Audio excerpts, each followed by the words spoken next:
वक्त की बड़ी खबर वाराणसी से प्रधानमंत्री नरेंद्र मोदी लगातार बढ़त बनाए हुए हैं और 31,000 वोटों का मार्जिन। पीएम ने एक बड़ी बढ़त बना ली है वाराणसी से। केंद्रीय मंत्री अनुराग ठाकुर भी 65,000 वोट से आगे हैं। पहाड़ की सीटों पर ये बड़ा मार्जिन है 65,000 का। इसी तरह से प्रधानमंत्री नरेंद्र मोदी 31,000 वोटों से आगे। उत्तर प्रदेश की सीटों पर अगर बात की जाए तो मेनका गांधी लगातार पिछड़ी हुई है 7,809 वोटों से। प्रधानमंत्री की जीत जो मार्जिन है वो 31,000 से ज्यादा हो चुका है। और सीटों पर भी हम बात करेंगे।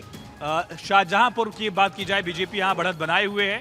संत कबीर नगर में प्रवीण कुमार निषाद जो सिटिंग सांसद थे वो बड़े मार्जिन से पिछड़ रहे हैं। 35,000 वोटों का डिफरेंस आ गया है। श्रावस्ती से साकेत मिश्रा पिछड़े हुए हैं।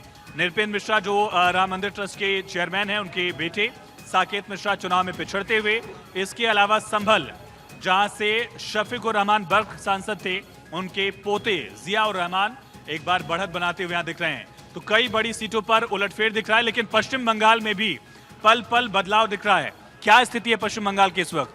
पश्चिम बंगाल में टीएमसी जो है 29 सीटों पर आगे चल रही है, जबकि कांग्रेस जो है 2 सीटों पर और बीजेपी 11 पर। वहां पर टीएमसी की स्थिति अभी मजबूत दिखाई दे रही है। लेकिन जैसे जैसे रुझान आना शुरू होंगे तो ये जो है सारे बदलेंगे रुझान। तो शुरुआत में बीजेपी बढ़त बनाई हुई थी, अब टीएमसी बढ़त पे है। अब टीएमसी की बढ़त है। शुरुआती बैलेट पेपर जब खुले थे तब बीजेपी की बढ़त थी। अभी फिलहाल काउंटिंग जारी है।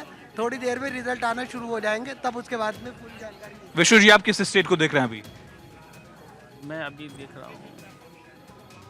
चलिए एक बार देखिए आप भी।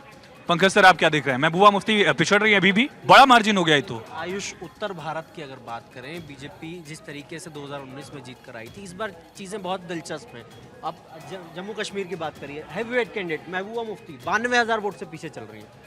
अगर जिस तरीके से परिसीमन हुआ और उसके बाद राज्य का दर्जा हटा करके जम्मू कश्मीर को परिसीमन किया गया, तो एनसी 2 सीटों पर और 2 सीटें बीजेपी को, उधमपुर और जम्मू जो सीटें बीजेपी को मिलती थी वहाँ पर बीजेपी कैंडिडेट आ गए हैं। लेकिन एक गठबंधन में होने के बाद भी एनसी और पीडीपी ने अपने कैंडिडेट उतारे थे।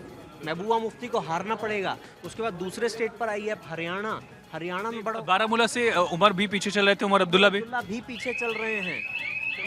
एक बड़ी अपडेट पूजा बता रही है। बड़ी अपडेट क्या है पूजा? इस वक्त क्या लिया, क्या बड़ी जानकारी इस वक्त है? हमीरपुर में अनुराग ठाकुर 65,000 वोटों से आगे चल रहे हैं। देखिए, जब चुनाव प्रचार चल रहा था, जब नामांकन की तस्वीर थी, महिमा वहां पर थी और महिमा ने जिन भी लोगों से वहां पर बातचीत की, हर कोई अनुराग ठाकुर को बेइंतहा प्यार कर रहा था और वो इस वक्त रुझानों में भी नजर आ रहा है। अभी देखिए शुरुआती रुझान है और 65,000 का मार्जिन इस वक्त है। अच्छी खासी बढ़त इस वक्त बनी हुई है। महेश शर्मा इस वक्त क्या कुछ कह रहे, जरा सुनिए एक बार। महापर्व की आज पूर्णा होती है और जैसा कि देश की जनता ने भी विश्वास जताया है हमारे यशस्वी प्रधानमंत्री नरेंद्र मोदी जी के प्रति, भारतीय जनता पार्टी के प्रति, हमारे नेताओं के प्रति, अमित शाह जी के प्रति, और मैं समझता हूं आज वही इतिहास लिखा जा रहा है। लगभग जो हम मान के चल रहे थे 350 के आसपास रहेगा एनडीए का ग्राफ, 340 से लेकर 350-60 के आसपास बात सामने आ रही थी। लेकिन महेश शर्मा अच्छी खासी लीड इस वक्त लिए हुए हैं, तो उनकी सीट अभी कंफर्म नजर आ रही है।